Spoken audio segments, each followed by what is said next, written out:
Audit లేకే అక్రమాలు నేడు అన్ని జిల్లాల్లో స్టాంప్ డ్యూటీ లెక్కల పరిశీలన ధరణి లోపాలే ఆసరగా స్టాంప్ డ్యూటీ స్కామ్ భూభారతి వచ్చాక కొనసాగుతున్న దందా ప్రభుత్వ ఖజానాకు భారీగా గండి 5 ఏళ్లుగా కన్నెత్తి చూడని జిల్లా రిజిస్టర్లు ఆడిట్ చేసే వెలుగులోకి లీగల్ ట్రాన్సాక్షన్స్ అని చెప్పేసి కనిపిస్తూ ఉంది. ఏదైతే భూభారతి పేరిట ప్రభుత్వానికి గండి పడతా ఉంది అని చెప్పేసి అది 2 రోజుల నుండి దాన్ని వెనుకున్నటువంటి ఒక కుట్రకోణం అంటే ఏదైతే ఒక స్కామ్ బయటపడ్డదో ఆ స్కామ్ తర్వాత దానిపైన పెద్ద ఎత్తున అయితే విచారణ చేపడతామని చెప్పి చెప్తా ఉన్నారు. ఖచ్చితంగా చేపడతారు, ఎందుకంటే అది ప్రభుత్వానికి మైనస్ అవుతూ ఉంది కాబట్టి. ధరణి పోర్టల్ అమల్లోకి రాగానే తహసీల్దార్ జాయింట్ రిజిస్ట్రార్ మారారు. అప్పటి నుంచి లావాదేవీలను తనిఖీ చేసే ఆడిట్ వ్యవస్థ పూర్తిగా పాడెక్కేసింది.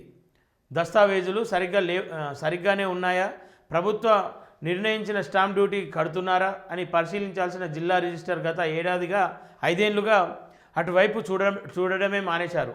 ఈ పర్యవేక్షణ లోపాన్ని ధరణిలోని లొసుకులను ఆసరగా చేసుకున్న కొందరు అక్రమాలకు తెరలేపారు. ప్రభుత్వ ఆదాయాన్ని గండి కొట్టడం ప్రారంభించారు. స్టాంప్ డ్యూటీ స్కామ్ కూడా ఇందులో భాగమేనని చర్చ జరుగుతున్నది. అదే పరంపర భూభారతి వెబ్సైట్ అమల్లోకి కొనసాగుతున్నట్లు తెలుస్తుంది.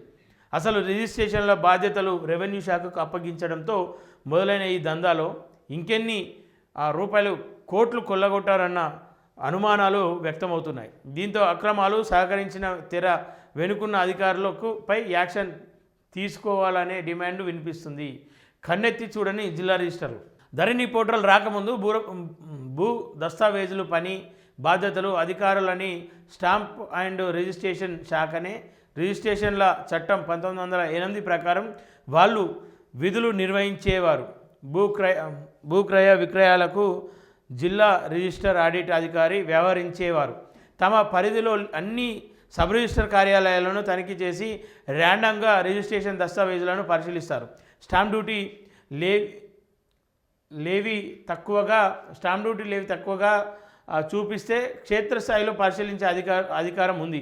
స్టాంప్ డ్యూటీ తక్కువగా వేస్తే పెనాల్టీతో సహా సంబంధిత వ్యక్తుల నుంచి వసూలు చేస్తారు. జిల్లా రిజిస్టర్ ఆడిట్ అధికారులు పనితీరు రిజిస్ట్రేషన్ల శాఖ ఐజీ స్థాయి అధికారులను పర్యవేక్షిస్తారు. గత ప్రభుత్వం 2020 సెప్టెంబర్ 28 ధరణి చట్టం అమల్లోకి తీసుకొచ్చింది. జీవో 116 ద్వారా వ్యవసాయ భూములను రిజిస్ట్రేషన్ బాధ్యతలను తహసీల్దార్లకు కట్టబెట్టింది. అప్పటి నుంచి జిల్లా రిజిస్టర్లు అటువైపు కన్నెత్తి కూడా చూడటం లేదని చెప్తా ఉన్నారు. సరే, ఏదేమైనప్పటికీ ప్రభుత్వ ఖజానాకు గండి కొడతా ఉన్నారు. సరే, అది ప్రభుత్వంలో ఉన్న నాయకులు కావచ్చు, అధికారులు కావచ్చు, ఎవరిదో ఒకరిది బలమైన సహకారం ఖచ్చితంగా ఉంటుంది.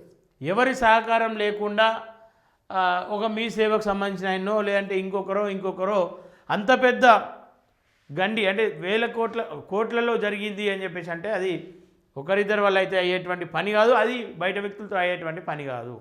ఖచ్చితంగా అందరి సహకారం ఉండాలి. తహసీల్దార్ రెవెన్యూ శాఖ కాబట్టి తామేలా ఆడిట్ చేయాలని జిల్లా రిజిస్టర్లు అంటున్నారు.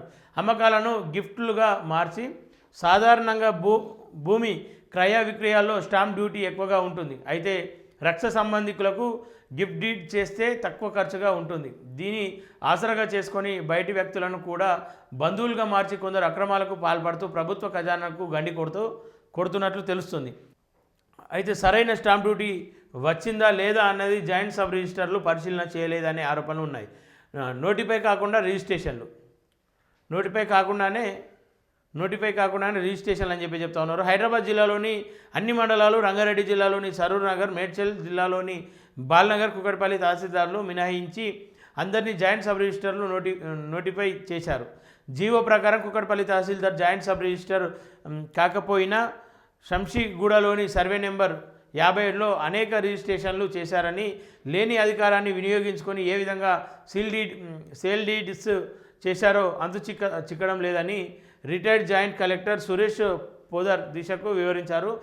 ఆ ఏడాది ఆడిట్ చేసి ఉంటే ఈ లీగల్ ట్రాన్సాక్షన్లు వెలుగులోకి వచ్చాయని అభిప్రాయపడ్డారు. ఈ మధ్యకాలంలో రిజిస్ట్రేషన్లు కొందరు తహసీల్దారు ప్రాధాన్యత ఇస్తున్నారు. ఇతర రెవెన్యూ విధులకు పట్టించుకోకపోవడంతో దరఖాస్తు పేరుకుపోతున్నాయన్న ఆరోపణలు ఉన్నాయి. ధరణి పోర్టల్ అమల్లో ఉన్నప్పుడు sale deed partition partition deed gift deed మార్ట్ గైజ్లను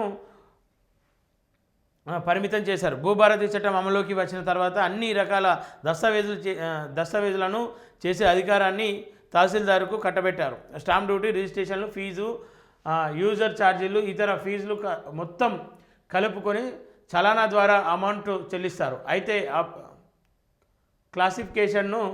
క్లాసిఫికేషన్ను బట్టి స్టాంప్ డ్యూటీ వసూలు చేస్తారు. ఇందులోనే లొసుగులను ఆధారంగా చేసుకొని పెద్ద మొత్తంలో నెక్కిస్తున్నారన్న గుర్తించలేకపోయారు. ఇదంతా ఆడిట్ ఎప్పటికప్పుడు చేసి ఉంటే లోపాలను సరిదిద్దేందుకు అవకాశం లభించేదని సురేష్ పొద్దర్ అన్నారు. అర్ధరాత్రి ట్రాన్సాక్షన్లు, వ్యవసాయ భూములపై ఆడిట్ జరగాలి అని చెప్పేసి ఒకటి. నేడు అన్ని జిల్లాల్లో స్టాంప్ డ్యూటీ లెక్కల పరిశీలన.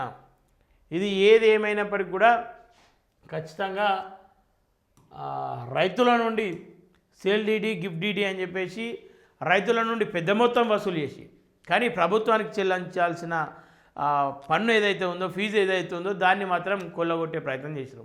ఇక్కడ ఏదో రైతు లాభపడ్డా అని చెప్పేసి అంటే రైతుకైతే ఎట్లాంటి లాభం లేదు. కేవలం ఇక్కడ లాభపడ్డది ఎవరని చెప్పేసి అంటే మధ్యలో ఉన్నటువంటి దళారులు ఎవరైతే ఉన్నారో, మీ సేవలు కావచ్చు, మీ సేవలకు సహకరించినటువంటి లోపల ఉన్నటువంటి ఎంఆర్ఓలు కావచ్చు, లేదంటే అక్కడ ఉంటారు ఇక రైటర్లు, ఇంకా అనేక మంది ఉంటారు. అందులో ఎవరు లాభపడ్డారు అనేది ఖచ్చితంగా బయటకు తీయాలి. దీనివల్ల రైతులకు ఉపయోగం ఉండుంటే సరే, దీనిపైన కాము ఉండురేమో, కానీ రైతులకు కూడా ఉపయోగం లేదు. కాబట్టి ఖచ్చితంగా దీంట్లో పెద్ద మొత్తంలో ఫ్రాడ్ జరిగిందని చెప్పేసి అనుకున్నప్పుడు పెద్ద మొత్తంలోనే దాన్ని బయటకు తీసే ప్రయత్నం ఖచ్చితంగా చేయాలని చెప్పేసి చూస్తాము.